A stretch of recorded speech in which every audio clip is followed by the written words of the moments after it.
জাগিৰোডবাসীৰ বাবে এক সুখবৰ আজি মুকলি হ'বলৈ গৈ আছে জাগিৰোড মৰিগাঁও সংযোগী দলং কপিলী নৈৰ ওপৰত নিৰ্মিত দলংখন উদ্বোধন কৰিব মুখ্যমন্ত্ৰী ডক্টৰ হিমন্ত বিশ্ব শৰ্মাই উল্লেখযোগ্য যে প্ৰায় 80 কোটি টকা ব্যয়েৰে নিৰ্মাণ কৰা হৈছে দলংখন নিৰ্মাণ কাৰ্য আৰম্ভ হোৱা 14 মাহৰ পিছত সম্পূৰ্ণ হৈ উঠিছে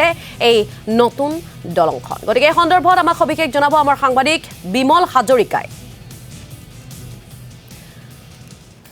হয় আজি দিনটো জাগিৰোডবাসীৰ লগতে মৰিগাঁও সমগ্ৰ জিলাবাসীৰ কাৰণে এক ঐতিহাসিক দিন হ'ব কিয়নো আজি দিনটোতে জাগিৰোড মৰিগাঁও সংযোগী পথৰ যি কপিলী নদীৰ ওপৰত এখন দলং আছিল ঠেক দলংখনৰ পৰিৱৰ্তে নতুন দলং এখন আজি এই সজাই পৰাই তুলি ইতিমধ্যে সম্পূৰ্ণ কৰিছে কাম আৰু আজি মুখ্যমন্ত্ৰী ডক্টৰ হিমন্ত বিশ্ব শৰ্মাই এই দলংখন ৰাইজৰ বাবে মুকলি কৰিব আৰু জনসভাত সম্বোধন কৰিব আৰু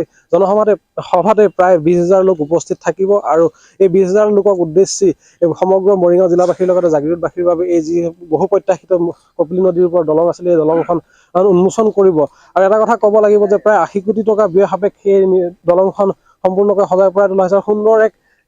সুন্দৰকৈ সজাই পৰাই তোলা হৈছে আৰু ইতিমধ্যে ইয়াৰ যি প্ৰস্তুতি সম্পন্ন কৰি তুলিছে আৰু সুন্দৰকৈ দলংখন সজাই পৰাই তোলা হৈছে মোৰ সৈতে এগৰাকী স্থানীয় ব্যক্তি উপস্থিত আছে মই তেখেতৰ মনৰ কথা জানিবলৈ চেষ্টা কৰিম যিহেতু আজি দলংখন ৰাইজৰ বাবে উদ্বোধন কৰিব কি ক'ব প্ৰথমবাৰৰ কাৰণে মানে কি আমাৰ কাৰণে সৌভাগ্য বুলি ক'ব লাগিব আজি আমি জন্ম নোহোৱা আগতে পুৰণা দলংখন বনাইছিলে তাৰপিছত সেইখন দলঙৰ ম্যাদ উকলি গ'ল তাৰপিছত এই দলংখন বিগত চৰকাৰৰ দিনত আৰু মানে আধৰুৱা কৰি ৰাখিছিলে কিন্তু আমাৰ এই পীযুষ হাজৰিকা ডাঙৰীয়া যিটো নেকি নাম নলৈ আমি নোৱাৰিম কাৰণ তেখেতৰ যি কৰ্মদক্ষতা আমি সকলোৱে মানিব লাগিব আমাৰ জাগিৰোড সমষ্টিৰ কাৰণে আমাৰ গৌৰৱ আৰু মৰিগাঁও জিলাবাসীৰ কাৰণে গৌৰৱ কিয় কাৰণে আজি সেই দিনটো আহি পৰিছে যি দিনত মানে কি সকলোৱে মানে সোনকালে এই দলংখন বিচাৰি আছিলে আৰু এই দলংখন হ'বলৈ গৈ আছে খুব অতি সোনকালে মানে কি আপোনাৰ উদ্ঘাটন হ'ব আমাৰ ডক্টৰ হিমন্ত বিশ্ব শৰ্মা ডাঙৰীয়া আজি বিশেষকৈ আজি 1 ফেব্ৰুৱাৰী তেখেতক আমি মৰিগাঁও জিলাবাসী জাগিৰোড সমষ্টিৰ তৰফৰ পৰা তেখেতক আমি জন্মদিনৰ আন্তৰিক শুভেচ্ছা জ্ঞাপন কৰিছোঁ আৰু আমাৰ যি দলংখন আগতে যি ঠেক দলং আছিলে বহুত জনজট হৈছিলে বহুত অসুবিধা আমি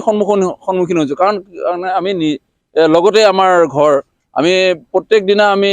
কিমান যে জনজট আমি ভাঙিব লগা হৈছে তাৰ কাৰণে আমি ক'ব নোৱাৰোঁ কিন্তু আজি শেষত আজি আমি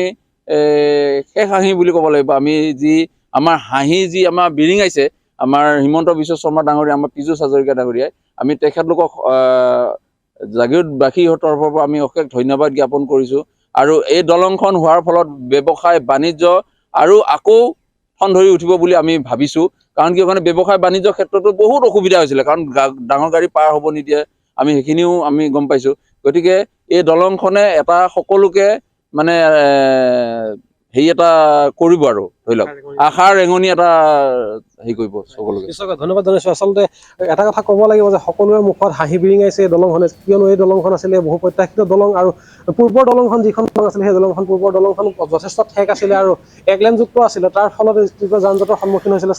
বিমল হাজৰিকাই জাগিৰোডবাসীৰ মনৰ কথা আমাক জনালে তেওঁক এই মুহূৰ্তত আমি ধন্যবাদ জ্ঞাপন কৰিছোঁ